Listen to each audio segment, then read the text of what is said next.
Hey folks, welcome back to Money and Politics, and I'm going to be coming to you early today. It's 11 a.m. in the Central Time Zone of America, and I wanted to update us on a couple of things. One, it's just one of these days where it's my Friday, it's my deadlines, but I don't care. I want to get something out, and too often the day gets away from me, so I'm going to make sure I come to you early today. One of the things, two updates. I'll get to Humbl here in a second, but I wanted to bring up, whoops, wrong button. See, that's what happens. So let me do that. All right, I wanted to bring to you INMD. And INMD today, and as a reminder, INMD I talked about, and I'm going to bring up the stock price here that I had when I did my story back in July. This was July the 8th. And here was the graphic from them. At that time, INMD was $108, and it was up $12 that day, okay? Let's cut to today. And today now we have not $108, but you see it's $144, up $3.67. But the big news is, and I've told you before, it's one of my favorite companies. Look at the news. INMD shares jump pre-market after the company announces a 2-for-1 stock split. And so we see that the company is going to be splitting 2-for-1. And this is where I've said to people, folks, I know you like penny stocks, but there are times where you want to buy some big companies. This thing is not cooperating with me. Let me move on. Our demonstrated history of profitable growth is expected to continue well into the future. Look at their we distribute medical innovations through an established direct sales force, as well as an extensive... And what you see, let me bring this back up. That was a video. Here we go. This is their earnings growth chart for INMD. IN, like in, MD, like medical doctor. This is their growth. Look at their revenues here. That is the kind of company you want to have in your portfolio. And this is a company that is going to be growing for a number of years. And when you see a company like this, that's the kind of company that you want to have and hold on to for a number of years. Now, it says in the press release I tried to bring up earlier that the shares of INMD are going to have a 2-for-1 stock split. The split will take place on September 30th, and the stock will trade post-split on October 1. Okay, so that's what INMD is going to be doing. And as we get the stock price again on that, it's currently at 144, just under 145. Let's look at, since I brought up in July, let's look at a 1-month chart and a 6-month chart. And let's look at a 1-year chart. Now, you like that? Look at that. I mean, we go back to last summer, and you're looking at basically about a $38, $40 stock. And let's just call it $40 for the sake of discussion. And now that $40 investment a year ago would be having $104 or $5 profit on a $40 stock. This is why you want to have a good company where it is growing solid earnings on a consistent basis. So I wanted to update you on that, okay? The other big news today is obviously Humbl, and just moments ago it was 89 cents or so. We see now 90 cents, obviously up 11%. That's great. And as I said yesterday about buying at 81 cents, I go, if you can get it for 81 cents, it might open at 90 cents, and that's basically about what it did. We're looking at the one-day chart here. Look also at the volume. The volume is interesting here. Yesterday, the entire volume on Humbl was 2-something million shares for the entire day. Now, with 2.5 hours into the trading day, just 2.5 hours, we are at 5.7 million, which beats the already the 10-day moving average of 4.8 million. And we still have just under 4 hours left to go in the trading day. So we are getting the kind of movement that we were hoping for. As I said last night, I don't know that we're going to be seeing prices below $1 for much longer in Humbl. So take that as you will, okay? Now, those are the two primary things I wanted to bring to your attention. The other thing is, let me just talk a little bit about stock strategy here and stock mistakes that are made. I had a friend who called me today, and we were talking about some things, and he had a company that I had initially, about a year ago, or maybe even 18 months ago, brought to his attention, which I've subsequently moved on from. I mean, the company, I don't want to bother saying it, because, but we thought it was going to do something. It didn't. I got out of it. He told me he's still holding on to it. And I said, get rid of it. And I want to just share with you the conversation and say, are you doing this? Are you doing what he did? And how many times have you heard someone, or maybe even thought it yourself, where you're saying, well, I got a stock that's down, but I'm going to hold on to it until I get to break even. And folks, that is a dumb strategy. What you're saying in so many words is, I would say you're saying, on an emotional level rather than an intellectual level, you're saying, I don't want to admit I was wrong. And in the meantime, as I said to my friend, you've got INMD doing a 2-for-1 split. You've got Humbl here at 90 cents, and it's going to be moving.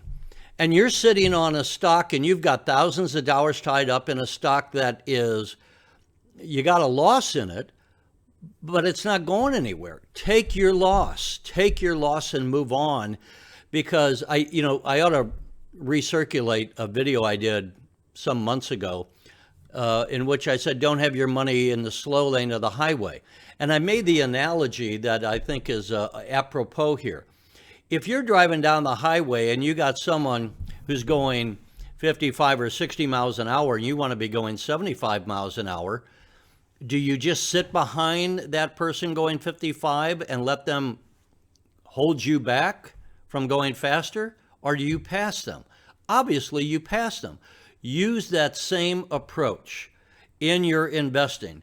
Is your money going in the slow lane? You want to have your money growing at a faster rate. And don't allow your money to be sitting in the slow lane, okay?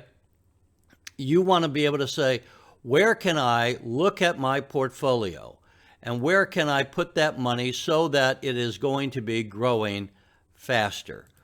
And this is what my friend was allowing himself to be, sitting behind a 55-mile-an-hour driver when you really want to move your portfolio at a faster rate. People are saying, well, I don't want to lose money. And what I would say to you is, folks, if you have, let's say $2,000 not moving, and by the same token, you could have put $2,000, you could have sold it at a loss, but moved that over to, let's just say, Humbl, to use it as one example. And you could have put, money into Humbl when it was down to 70-something cents, or even within the last month here, where we were down to below 70 cents. And look at the gain. Look at the gain of that. That stock it's going to be going back. It'll be going back over $1. Can I tell you when? No, I don't have a crystal ball, but I would say it's not going to be too long. And what I would say in the larger context, whether it's Humbl or some other stock, there are going to be growth stocks out there. You don't want to be sitting and having your money tied up in a company that isn't going somewhere. And as I said to my friend, Sell all of it now. And if you want to still own it, then buy it back after 30 days, because after 30 days you can take the tax deduction for the loss, the capital gains loss. And if you still want it, then buy those shares back. And he goes, "Oh, I don't know that I'd want to buy them back." And that's the key. If you don't want to buy those shares back, then, get rid of them. That's not the thing that you want to be holding on to. So those are the two things. We got INMD. INMD is going to split 2-for-1. Again, it is, as we speak, about 143. I don't know where it will be when it splits. If it were at $150, then of course you'd be able to get it after the split for approximately $75, or you could just buy it right here. Buy 1 share, buy 1,000 shares, buy whatever. I have said I think this company is going to be growing for years to come. It is a company where it is engaged in the process of making people look younger, and not without using without using plastic surgery. It has the technology Our innovative here, procedures include and skin they can tightening, do a variety wrinkle of treatment, things. They provide skin a variety of resurfacing, services. pigmentation, This is in cellulite, Mode's body video off their contouring, and website. face remodeling. With And multiple around the modalities world, available using everyone is hands-free interested innovations. in maintaining We provide youthful non-excisional appearances. and minimally And invasive so there you got it. office-based Non-invasive or minimally invasive office-based surgical solutions to a variety of surgeons.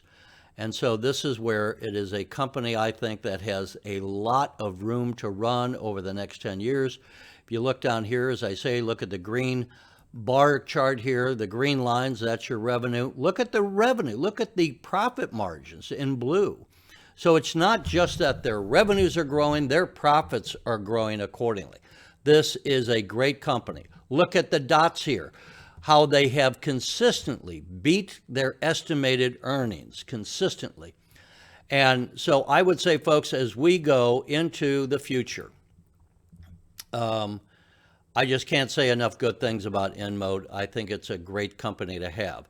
As far as Humbl, I think, as I've said before, people want to criticize me for being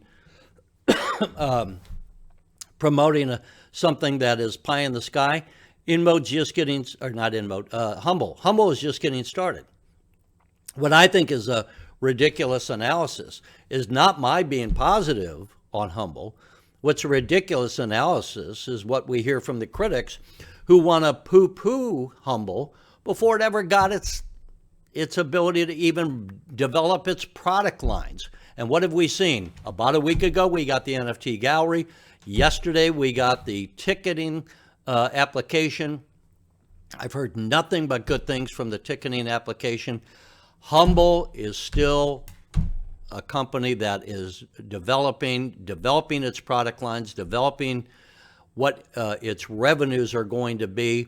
Now, this is 2 weeks left right now on Humbl in the third quarter. So when we get the third quarter earnings, and that probably won't come out until somewhere in the area of the middle of November.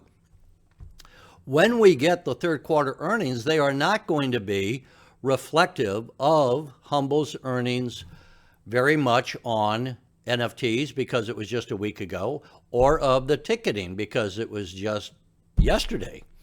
So we're only going to have roughly 2 weeks, maybe 3 weeks of some kind of revenue numbers in the third quarter. I've said this before. The longer we go with Humbl, the more we're going to have metrics to measure. That, to me, is rather obvious. I don't know how it could be any more obvious. So what we will see, you have to, if you're going to be a holder of Humbl, I think you have to hold it for at least a year, because we're not going to have enough accurate measurements on their growth rate until we get to, fourth quarter earnings, which we would get approximately in the middle of January or February, probably around St. Patrick's Day, or not St. Valentine's Day, we won't get the fourth quarter earnings. And so then we would have second, third, and fourth. But we're going to see something here in the third quarter. We'll be able to get a little more insight. Every time we get a quarterly earnings report on Humbl, we'll get a little more insight. But it is a developing company, obviously. And so these people that want to make you feel bad about holding on to it, just ignore them. They're knuckleheads. They're silly. I mean, you are buying something, and where is some of that? 89 cents or so. You're buying it, 89 cents. And folks, this is going to have, I think, significant growth, I would argue, over the next 3 to 5 years. And you don't want to be sitting there 3 or 5 years from now going, oh man, it got up to 90 cents and I sold it. It got up to $1 and I sold it. And now it's $10 or now it's $20. As I have said before, what you can do is take some shares of Humbl, hold on to them for 3 to 5 years, whether that's 1,000 shares or 20,000 shares, whatever you can afford to hold on to long term. And in the meantime, if you want to trade Humbl, then have other shares that you use as your trading vehicle. And you sell 1,000, 2,000, 5,000 shares, where you could have bought it yesterday for 80 cents and then sold it for a dime. And if you had bought 5,000 shares and sold it for a dime gain, you'd have $500. If you could do that 4 times in a month, you got $1,200 profit. Or no, $2,000. You got $2,000 in a month. So that's a way that you can have your cake and eat it too. Have some shares you're going to commit to holding on long term. Have other shares that you can trade if you want to do that. And that way it also kind of scratches your itch. And one last thing I would say, again, just to bring up, if you want hold on to by INMD, that's the symbol there. I should do it this way. That's a symbol for INMD, which is going to be doing a split at the end of September, and we'll start trading on October 1st at the adjusted share price. So you get 2 for 1. You buy 1 share now. It's holding right now at 144. Here's the 1 day. We can kind of see that it's hit this 144, 145, and for now it's kind of holding in that range. On, I would guess, heavy, where's the volume? Yeah, heavy volume, already passing the 10-day moving average as one would expect. And again, we are now approaching about 3 hours into the trading day. So with that, folks, once I get going, I don't know when to shut up. That's my problem. If you want to write me on any comments, I know some of you have been asking me to give my thoughts on ILUS. I'm frankly a little confused about that company. So if you want to tell me what you think is the reason to buy it, feel free to do that. I'll try to take a look at it. As I said yesterday, I have been unusually busy of late. In any event, folks, thanks so much for watching. If I don't get back to you later today with an update on the stocks, have a great weekend. And in the meantime, we'll see you next time. Take care.